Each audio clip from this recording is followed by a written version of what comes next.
he and I went at it one time on Twitter because he said he likes to have fun and the Patriots are boring. And I said holding trophies up is not boring.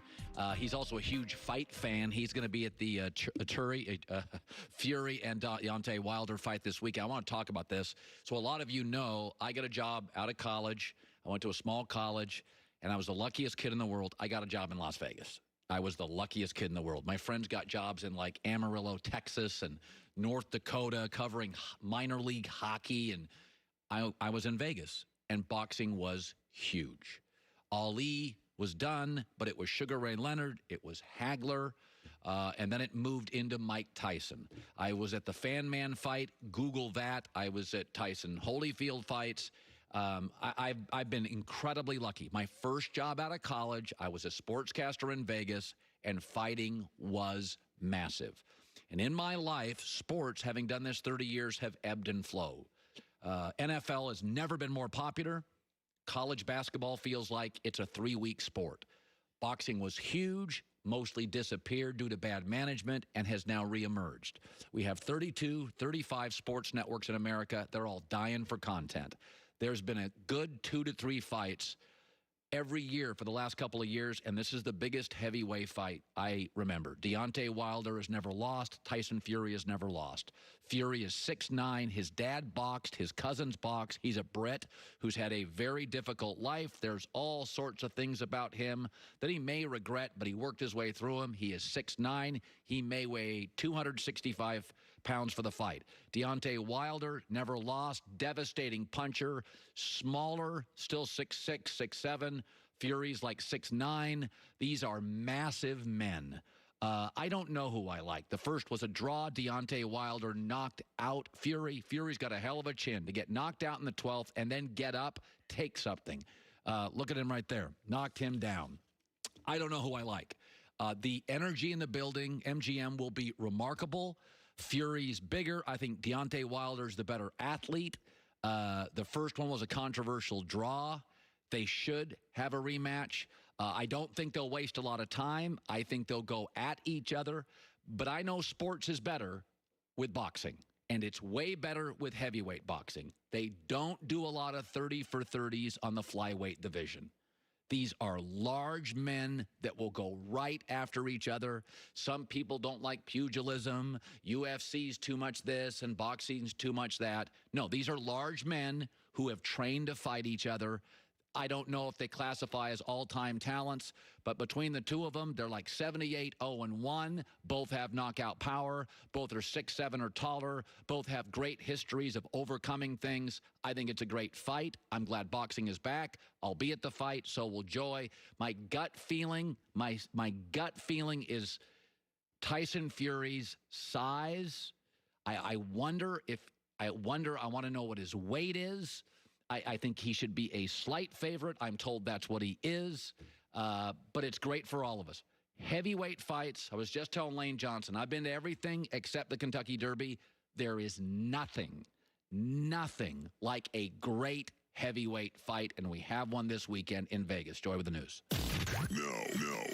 Turn on the news. This is the Herdline News. Dak Prescott and the Cowboys are still working to get a deal done before Dak hits free agency. And Emmitt Smith's advice for Dak is to consider leaving some money on the table to help out the team. Dak has to understand and maybe take another perspective. The perspective may not be all the money that you get.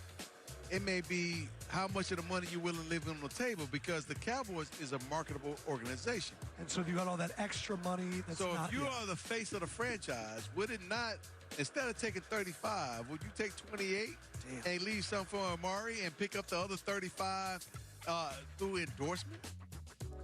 Well, I think we all assumed that Dak would make lots of money in endorsements if he's not already. I haven't been to Dallas, but I'm assuming Dak can have whatever endorsement he wants in the city of Dallas, and that Jerry would take care of him if that's what the concern was.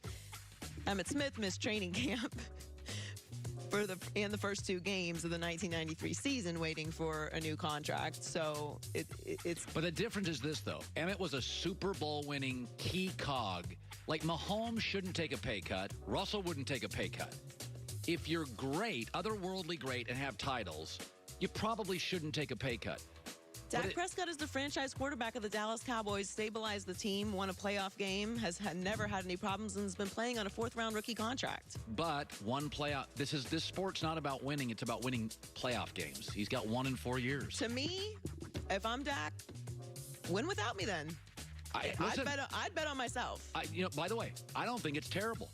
I would let Dak, honestly, this is a rare year. Stafford could hit the market. Carr could hit the market. Brady could hit the market. Cam could hit the market. Bridgewater. I have no problem. Honestly, I would like to see this. Let Dak test the market, and you test the market. I think both people could win. I mean, ask yourself this. How many teams are saying this right now? We are Dak Prescott away from winning a Super Bowl. I don't think any. But I do think there are people that think, if Dallas had a little higher-end quarterback with McCarthy, they could win a Super Bowl. But who? Matt Stafford. Matt Stafford is better than Dak Prescott? Oh, yeah. I think among NFL... And he's older. How is that a better situation? Well, Because he's cheaper? He would be 40% cheaper than what Dak wants. I don't think that Dak is $35 million. But if I'm Dak, I'm trying to get $35 million. Well, that's fine. Matt Stafford is not a solution to me. I hope Dallas does that. I just like if they let go of Dak, I hope they get Matt Stafford. I think that's a disaster. I think it would be fascinating to watch. They've been playing with Dak on a fourth-round rookie contract. No question. Dak has been underpaid. There's no question. I mean, they've had the money. There is no question. The question, though, going forward isn't that. The question is going forward is he, we've given him great resources, O-line, star back. Is he a guy that when we can't surround him with quite as many pieces, can he elevate us? Because you watch him against Philadelphia in that last game, and you're like, Carson Wentz with nobody outplayed Dak with everybody. I don't. Even Matt Stafford at a discount, I don't think is a solution. Because by the way, Matt Stafford for the next 3 years of his deal is really a discount. He's in that Cam Park where you're like, you're kind of getting a break. He had a huge payday years ago, but now as the cap goes up, it's very, very friendly. Right. So the Bengals have obviously been getting crushed in the media because people are starting to advise Joe Burrow to think about not playing in Cincinnati. And current Bengal players are not very happy about what they've been hearing. Wide receiver Tyler Boyd tweeted, "The way the media talks so down on us Cincinnati Bengals is really absurd. The disrespect is crazy, but it's life. All it consists of is proving people wrong." And then running back Joe Mixon added, "Straight clowns, bro. Come September, we're about to turn up all year on the ass, all season long. Right. Hashtag straight up." Yeah. What place they finished in last year? They have the #1 overall pick in the draft, Colin. Yeah. Okay. It's unbelievable. I saw media people yesterday, clearly targeting America's most beloved sportscaster, me, saying, "What? Who are these people that are saying Cincinnati's not well run?" Everybody. Like, we all know who's well run. We know the Eagles are well run. We know, look around. We know the Patriots. We know the Ravens. We know the Chiefs. We all know who's well run. Edgy take. Their fans are wearing bags. They don't do that in Philadelphia. We know who's well run in this league. 30 years, no playoff wins. Hell, you'd stumble into one. Listen, I've been a Dolphins fan my entire life. Poorly run. It's not the best run organization for many years. We've had some up years, We made the playoffs. A few times. I get fans in Cincinnati. In my lifetime. Like, fans, short for fanatic. Fans can be crazy. I got no problem with that. But when media people are like, "You are being unfair to Cincinnati," does your TV not work? What is fair? What's fair in life? Who told you life is fair? Life's not fair. Cincinnati's a poorly run franchise. Who's arguing? I don't understand it. It's fascinating to me. They have the #1 overall pick in the draft.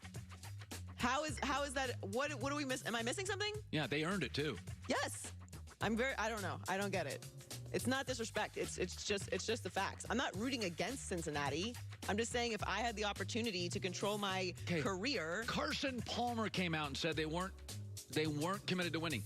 TJ Hushmanzada sat here and told us that when he was in Cincinnati years ago, they threw a bunch of jocks in the middle of the room. Many were pre-warned. Grab them. They didn't have Gatorade. They had water fountains. You had to fill up a water fountain. Like This is not a well-run team. We're not picking on anybody. Nobody's picking on anybody. Finally, Stephon Diggs got trade rumors swirling again when he erased all the Vikings content from his Instagram this week. Boy. But Minnesota is not planning on letting go of their star wide receiver.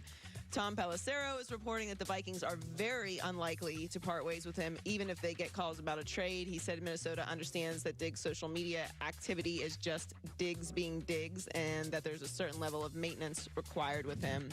He has a base salary in 2020 of $10.9 million. Good interview, too. He's funny. This is kind of what I assumed, though. Like, there might be some issues there, but he's too big of a talent. And a known talent. So if you're getting a draft pick, like, that's fine. But to me, a talent that you know what they're capable of over an unknown draft pick, I'm going to go with what I know. Agree. Joy with the news. Well, that's the news.